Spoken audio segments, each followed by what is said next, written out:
Mungu amesema jambo muhimu. Karibuni tumeanza kuona matumizi ya mitandao katika njia isiyofaa. Sasa cha kwanza ningependa ijulikane kwamba serikali haijawahi kuwa na dhamira ya kubana uhuru wa watu kujieleza, kwa sababu uhuru wa watu kujieleza ni takwa la kikatiba, ni haki ya kikatiba ya Watanzania. Lakini nataka niwakumbushe ndugu zangu wa Tanzania, matumizi ya mitandao kwenye nchi yetu yanadhibitiwa kwa sheria. Tunayo sheria ya mwaka 2015 ya makosa ya mtandao. Sheria hii imeainisha mambo mbalimbali ambayo mtu akiyafanya atakuwa ametenda kosa. Sasa ndugu yangu Malongo anasema serikali imechukua hatua gani, hasa ikizingatiwa kwamba wanaojihusisha na vitendo hivyo ni wanafunzi. Na ni kweli sehemu kubwa ni wanafunzi, hasa wa vyuo. La kwanza, serikali inafanya kazi kubwa ya utoaji wa elimu kupitia vyombo vya habari. Tunavyo vipindi kupitia televisheni, tunatuma maudhui kwenye mitandao ya kijamii ya kuelimisha juu ya matumizi mazuri ya mitandao ya kijamii. Naombeni wa Tanzania tuzingatie elimu tunayopewa kwenye vyombo vya habari na kwenye mitandao ya kijamii. Lakini la pili, serikali imejenga uwezo wa udhibiti wa matendo yasiyofaa katika mitandao ya kijamii. Na ndio hapa ninapokuja kuzungumzia sheria ya makosa ya mtandao ya mwaka 2015. Malongo, umesema vizuri. Wengi wanaofanya hivyo ni wanafunzi wa vyuo. Na nataka nikuhakikishie wote tunawapata. Bahati mbaya wanatumika. Naomba kutumia mkutano huu kuwaomba wanafunzi na vijana wote walioko mitaani, manake sio wanafunzi peke yao, tutumie mitandao ya kijamii kwa manufaa. Tutumie mitandao ya kijamii kujifunza, tutumie mitandao ya kijamii kujielimisha, kufanya biashara, kuunganishwa wenyewe kwa wenyewe, kuwasiliana na watu mbalimbali, kuburudika na matumizi yote yenye manufaa. Ukifanya hivyo utakuwa umetendea haki kwanza muda wako, kwa sababu vijana wengi sasa wanapoteza muda mwingi kwenye mitandao kufanya vitu vya hovyo badala ya kufanya vitu ambavyo vingewasaidia. Kwa wanafunzi kwenye shule, kusoma, kupata ufaulu mzuri, kufanya vizuri kwa kupata taarifa nyingi kutoka kwenye mtandao. Lakini kwa vijana walioko mtaani wanafanya biashara, tutafute masoko, tutafute kujifunza kuhusu fursa mbalimbali, tuanzishe kampuni, startups za kufanya biashara, tubuni mifumo mbalimbali itakayorahisisha kazi zetu. Hiyo ndio faida ya kutumia mitandao vizuri. Ukitumia mitandao vibaya, sheria ipo na mamlaka na vyombo vipo vitakupata. Hasa wakati mwingine unaona vikampeni havina mbele wala nyuma. Nikisema wanasema Msigo ametusemea maneno makali. Lakini nachosema vijana tutumie mitandao kwa njia za kimanufaa.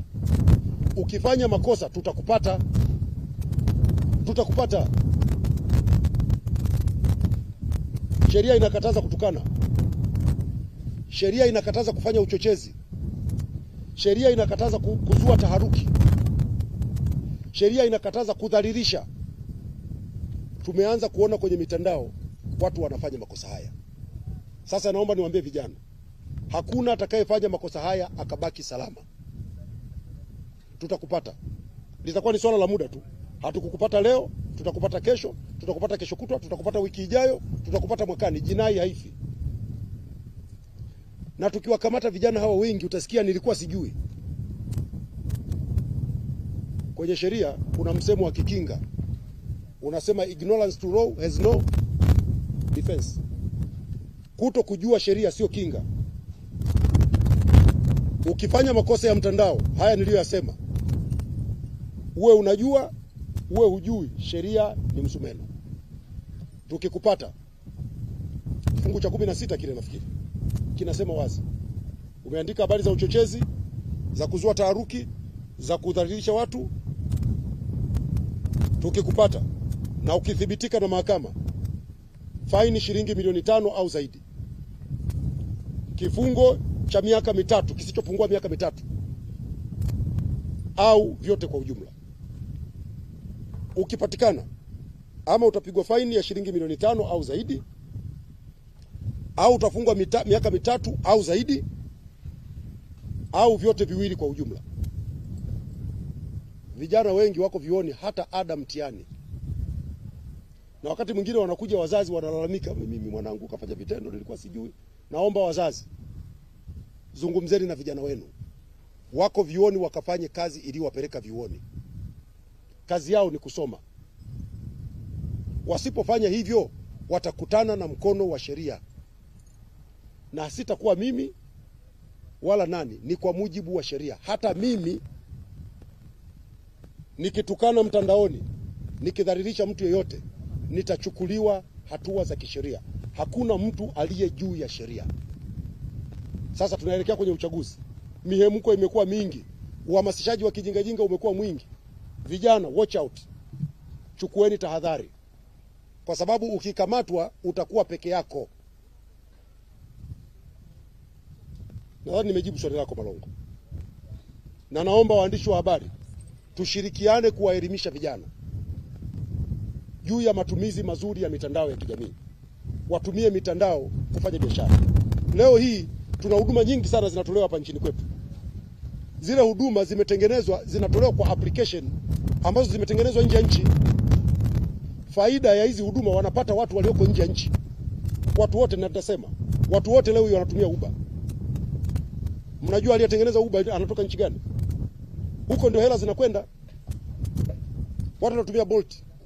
Kuna huduma za mitandao, kuna maduka yametengenezwa kununua bidhaa.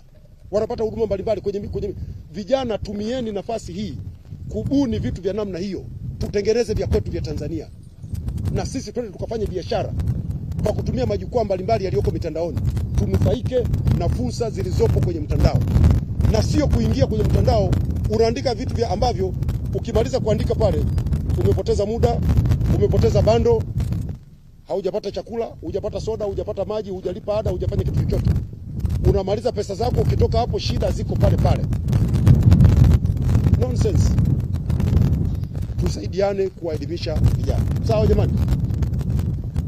Nipokee swali la mwisho.